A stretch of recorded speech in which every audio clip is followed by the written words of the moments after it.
네. 예, 오늘 우리 13장 1절 말씀을 보면 형제 사랑하기를 계속하라라는 그런 말씀으로 시작하고 있습니다. 히브리서 말씀은 특히 유대교로부터 고난과 환난을 당하였던 유대인 그리스도인들에게 보내었던 편지라고 여겨지는데 그러한 상황 속에서 형제 사랑은 그들에게 어떠한 의무적인 것이 아니라 반드시 필요하고, 또한 교회 안에 형제 안에 사랑을 통하여서 또한 섬김이 필요함을 히브리서 기자는 그들에게 말하고 있는 것입니다. 그러나 이것은 단순히 히브리서 기자만의 그러한 당부는 아닙니다. 요한복음 13장 말씀을 보게 되면 예수님께서 세 계명을 너희에게 주노니 서로 사랑하라, 내가 너희를 사랑한 것 같이 너희도 서로 사랑하라라고 예수님께서 말씀하십니다. 이것은 예수님께서 남겨질 제자들에게 세족식을 마치시고 마지막으로 당부하셨던 그러한 말씀으로, 이들이 이렇게 사랑함을 통하여서 증명하는 것이 바로 그들이 그렇게 서로 사랑함을 통하여서 모든 사람들이 그들이 바로 예수님의 제자인 것을 알게 된다라고 또한 그들에게 말씀하여 주셨습니다. 참 얼마나 감동되는 말씀입니까? 예수님이 자기의 그러한 사람들에게 그러한 사랑하는 것들을 알려주셨던 것들, 또한 요한일서 말씀에는 또한 이 사랑해야 되는 그러한 이유를 또한 우리에게 이렇게 말씀합니다. 우리 요한일서 말씀 우리 같이 한번 찾아보겠습니다. 요한일서 4장 8절 말씀을 보게 되면 또한 요한 사도는 예수님께서 요한 사도에게 서로 사랑하라고 말씀하셨다면, 또한 요한 사도는 또한 그 말씀을 따라서 또한 그들에게 같이 그렇게 고백합니다. 우리 요한일서 4장 8절 말씀입니다. 같이 읽겠습니다. 사랑하지 아니하는 자는 하나님을 알지 못하나니 이는 하나님은 사랑이심이라. 결국 사랑이라고 하는 것은 우리가 스스로 사랑해야 되겠다는 그런 의무감에서 나오는 것이 아니라 하나님이 사랑이시기 때문에 그 안에 있는 자들에게는 사랑하는 것이 마땅하다라고 요한 사도는 또한 우리에게 말하는 것입니다. 또한 그 앞에 요한 7절 말씀을 보게 되면 우리가 사랑하는 자들아 우리가 서로 사랑하자. 사랑은 하나님께 속한 것이니 사랑하는 자마다 하나님으로부터 나서 하나님을 알고라고 말씀하는데, 결국 이 말씀을 통하여서 하나님께 속하게 되면 사랑이 그 안에서 넘쳐 흐를 수밖에 없다라고 우리에게 알려줍니다. 결국 우리가 형제 사랑이라고 하는 것은 하나님 안에 거하고 우리 주 예수 그리스도 안에 거함으로 말미암아 우리 안에서 흘러 넘치게 되어지기를 우리가 날마다 소망해야 되는 것임을 우리에게 알려주고 있습니다. 그렇다면 이렇게 형제 사랑하기를 계속 하라라고 권면하였던 이 히브리서 기자는 또한 그 뒤에 말씀에 보게 되면 형제 사랑의 두 가지의 실천 방법에 대하여서 또한 알려주는데, 2절 말씀을 보면 손님 대접하기를 잊지 말라라고 이야기합니다. 손님 대접하는 것들. 이렇게 손님을 대접함으로 있었던 것이 무엇입니까? 부지 중에 천사를 대접한 이들이 있었느니라. 실제로 아브라함은 창세기 18장 말씀에서 천사들을 대접함으로 말미암아 롯을 구할 수 있는 그러한 기회가 있었고요. 또한 롯도 자신의 거처에 찾아왔던 천사를 자신의 집으로 모셔서 대접함으로 말미암아 소돔과 고모라의 멸망 가운데에서 또한 구원을 받았음을 또한 우리에게 알려주고 있습니다. 그러니까 이 손님 대접하라는 것이 형제 사랑의 중요한 그러한 실천 사항임을 이야기해주고, 또한 두 번째 실천해야 될 것에 대하여서 너희와 함께 갇힌 것 같이 갇힌 자를 생각하고 또한 학대받는 자를 생각하라라고 말씀하고 있습니다. 이것도 초대교회의 박해와 고난 가운데에서 옥에 갇힌 자들을 생각함으로 말미암아 형제 사랑을 실천하라라고 또한 말하고 있는 것입니다. 물론 이 두 가지의 형제 사랑의 방법이 오늘날에 직접적으로 이것을 대접하고 또한 옥에 갇힌 자들을 이렇게 하는 것이 쉽지는 않은 그러한 부분들이 있습니다. 왜냐하면 예전에 손님 대접이라고 하는 것은 예전에는 여관이라던가 대접할 수 있는 방법들이 마땅치 않았기 때문에 반드시 손님 대접이 필요하였었고, 또한 복음을 전하다가 옥에 갇힌 자들이 많았었기 때문에 그러한 부분들이 있었지만, 그러나 이 말씀 형제 사랑과 또한 옥에 갇힌 자들에 대한 부분들은 또한 이 시대에도 그 환대가 필요한 순간 잊지 않고 그들의 기쁨을 같이 즐거워하며, 또한 갇힌 자를 생각한다라는 것은 고난과 환난 가운데 있는 성도들을 향하여서 함께 아파하고 함께 슬퍼하나라는 것으로서 우리에게 알려주는 그러한 말씀임을 알 수가 있습니다. 결국 기쁠 때에는 잊지 않고 같이 기뻐해주고, 슬플 때에는 그들과 함께 생각하며 기도하며 함께 슬퍼하여 주는 그러한 마음을 같이 하라는 것이 바로 형제 사랑의 그러한 계명임을, 또한 우리의 삶 속에서 또한 우리가 실천할 수 있는 것임을 우리는 또한 알 수 있는 것입니다.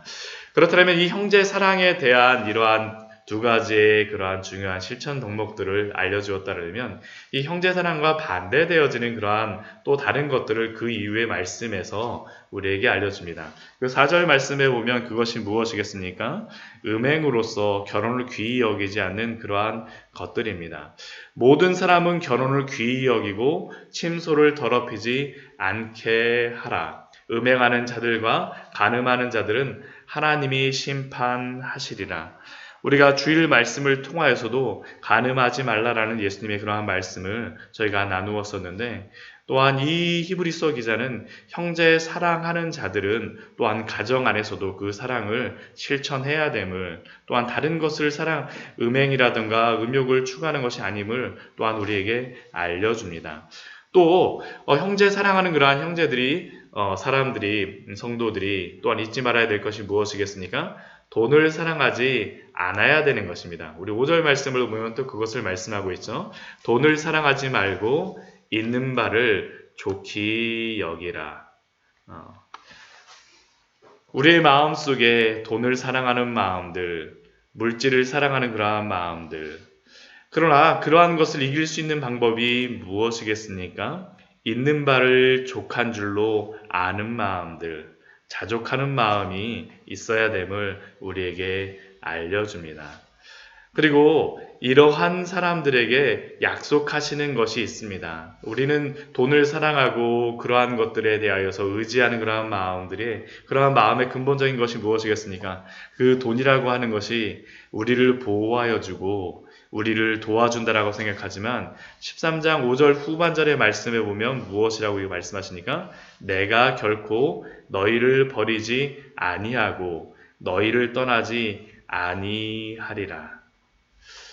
결국 우리가 예수 그리스도 안에 있는 그러한 약속들, 하나님이 함께 해주겠다는 그 약속의 말씀을 기억하는 것들이 바로 이 돈을 사랑하는 것들로부터 이겨낼 수 있는 것임을 우리에게 알려주고 있습니다.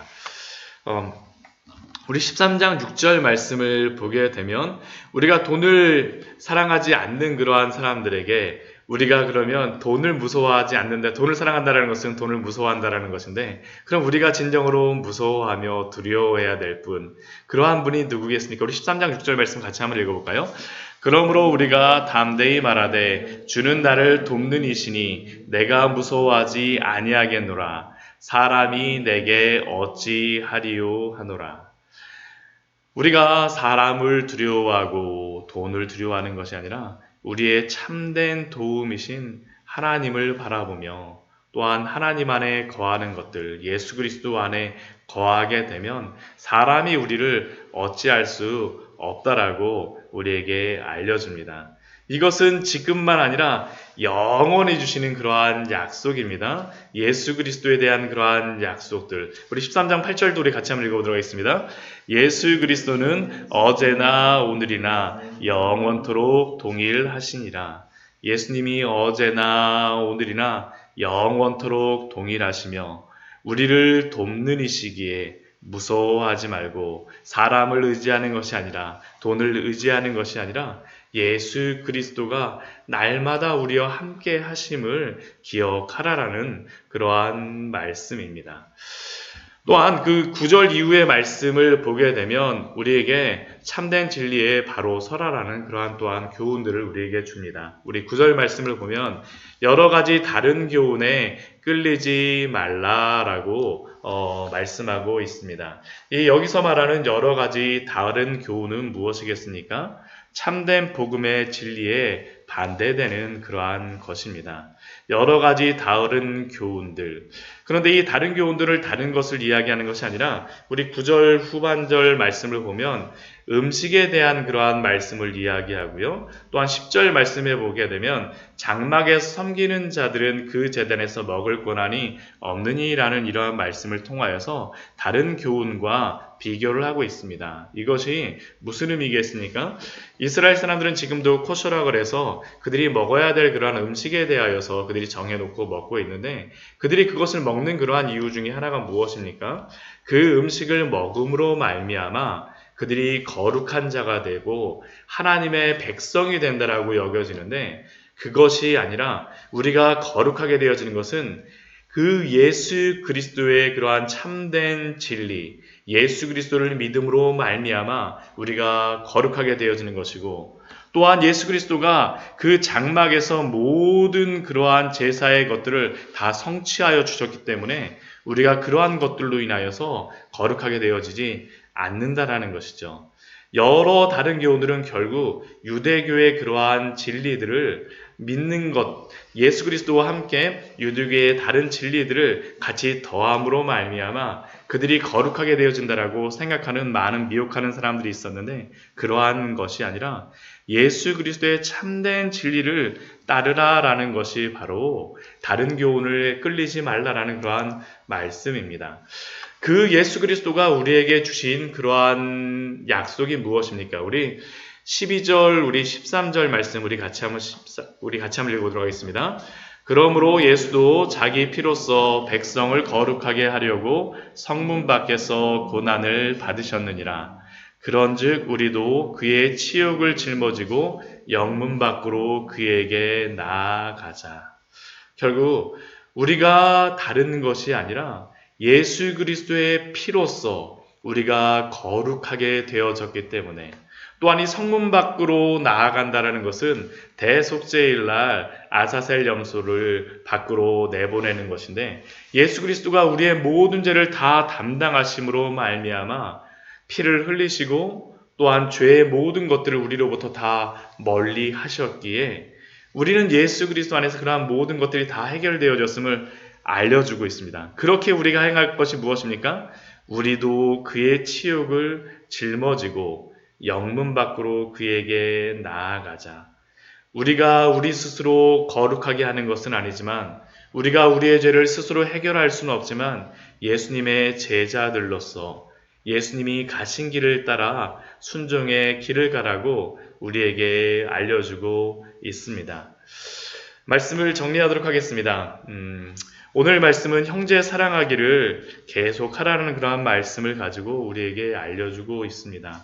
형제 사랑이라고 하는 것은 우리가 정말로 입으로만 형제를 사랑하는 것이 아니라 기뻐하는 자와 함께 기뻐하고 또한 슬퍼하는 자와 함께 슬퍼하며 이 세상에 있는 것들을 사랑하는 것이 아니라 우리 주 예수 그리스도 안에서 만족하고 또한 예수 그리스도가 어제나 오늘이나 영원히 동일하심을 믿고 살아가는 것임을 오늘 말씀에 여러 가지 교훈들을 통하여서 우리에게 알려줍니다.